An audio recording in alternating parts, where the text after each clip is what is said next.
අපි අද ලකුණු කරන්න යන්නේ 10 11 අය නංගිල මල්ලිලට වැදගත් වෙන විදිහ ලෝක සිතියමේ පේපර් එකට එන රටවල් කීපයක්. ඉතින් අපි බලමු මොනවද රටවල් කියලා. අපි දැන් මුලින්ම ලකුණු කරමු. මුලින්ම අපි මෙන්න මේ පැත්තෙන් තමයි පටන් ගන්න. එතකොට මෙන්න මේ පැත්තෙන් පටන් ගත්තාම මුලින්ම මෙන්න මේ කෙළවරේ තියෙන මෙන්න මේ රටට අපි කියන්නේ පෘතුගාලය කියලා. ඊට පස්සේ රටත් එක්කම මේ ඉස්සරහෙන් තියෙන්නේ අපි කවුරුත් දන්න ස්පාඤ්ඤ.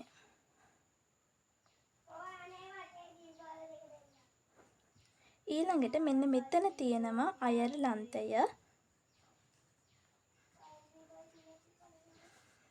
ඊළඟට අයර්ලන්තයට එහා පැත්තෙන් තියෙන මේ ටිකක් ලොකු දූපත තමයි බ්‍රිතාන්‍ය දූපත් කියන්නේ.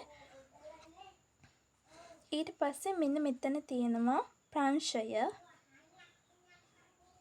මෙන්න මේ රටට අපි කියන්නේ ඉතාලිය කියලා. මෙන්න මේ තුඩුවක් වගේ එකක් තියෙනවා. අපි අන්න ඒකට කියන්නේ ග්‍රීසිය කියලා. ඊළඟට මෙන්න මෙතන මෙන්න මේ තියෙන රට ඒක නම තමයි තුර්කිය. මේ පැත්තේ නම් මේ පැත්තට ලකුණු කරගෙන යමු හිමිට. ඊළඟට මේ තුර්කියට උඩ තියෙන කළු මුහුද. මම මුහුදු ගැන එකක් දාන්නම්. මුලින්ම මේ රටවල් ටික ලකුණු කළෙමු. මේ තියෙන්නේ කළු මුහුද. ඊළඟට අපි දැන් මෙන්න මේ පැත්තට එනවා. මේ පැත්තට ඉතින් මෙන්න මේ ලොකුවටම තියෙන රට තමයි චීනය. අපි දන්නවා චීනය ටිකක් ලොකුයි. ඊට පස්සේ අපි මෙන්න මේ පැත්තට එනකොට මෙන්න මෙතන අපි චුට්ටක් බෙදා ගන්න ඕනි.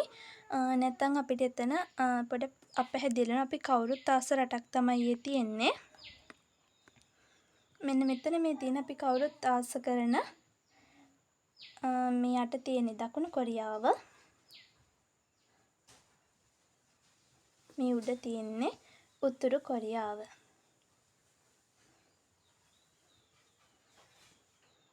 ඊළඟට මෙන්න මේ දූපත් ටිකට අපි කියන්නේ ජපානය කියලා. මෙන්න මෙතන තියෙනවා තායිවානය. ඊළඟට මෙන්න මෙතන තියෙනවා තායිලන්තය. ඊළඟට මෙන්න මෙතෙන්ට මෙන්න මෙතන චුට්ටක් බෙදලා මෙන්න මෙතෙන්ට අපි කියන්නේ මැලේසියාව කියලා. ඊළඟට මෙන්න මේ හරියට අපි කියන්නේ බුරුමය කියලා.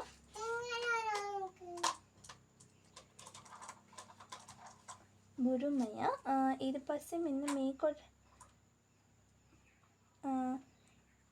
මෙන්න මෙතෙන්ට අපි කියන්නේ බුරුමය නෙමෙයි තෙන්ට කියන්නේ මලය අර්ධද්වීපය කියලා.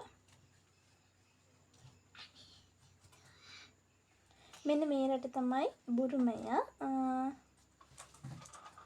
ඊළඟට මෙන්න මේ ටිකක් දිග දූපතක් තියෙන එක තමයි සුමාත්‍රා.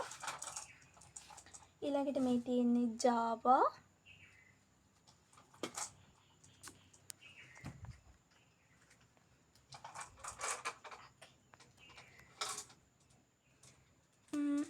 ඊට පස්සේ මේ තියෙන්නේ බෝර්නියෝ.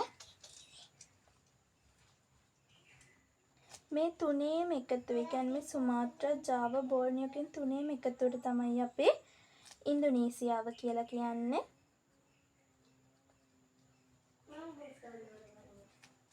එතකොට මෙන්න මේ ලකුණු කරපු රටවල් ටික තමයි අපිට 10 11 ඉතිහාසයේ විෂයේදී සිතියන් ලකුණු කරන්න આવොත් එන්නේ මෙන්න මේ රටවල් ටික තමයි. ආය O level විභාගෙත් එන්න පුළුවන් කරන අනුමාන රටවල් ටිකක් තමයි මේ තියෙන මේ රටවල් එක. තව රටවල් එන්න පුළුවන්. හැබැයි බොහෝ අවුරුදු වල ඇවිල්ලා තියෙන්නේ මේ රටවල්. ඉතින් අපි ඉස්සරහට වෙනම දූපත් ලකුණු කරමු. මුහුදු ටික, සාගර ටික, මහද්වීප ටික අපි වෙනම ලකුණු කරමු. සානු භූගෝල විද්‍යාවට අවශ්‍ය කරන තැන් ඒ ඔක්කොම ලකුණු කරමු. ඉතින් තවත් වීඩියෝ එකකින් හම්බෙමු. එහෙනම් අදට සමගින් යනවා.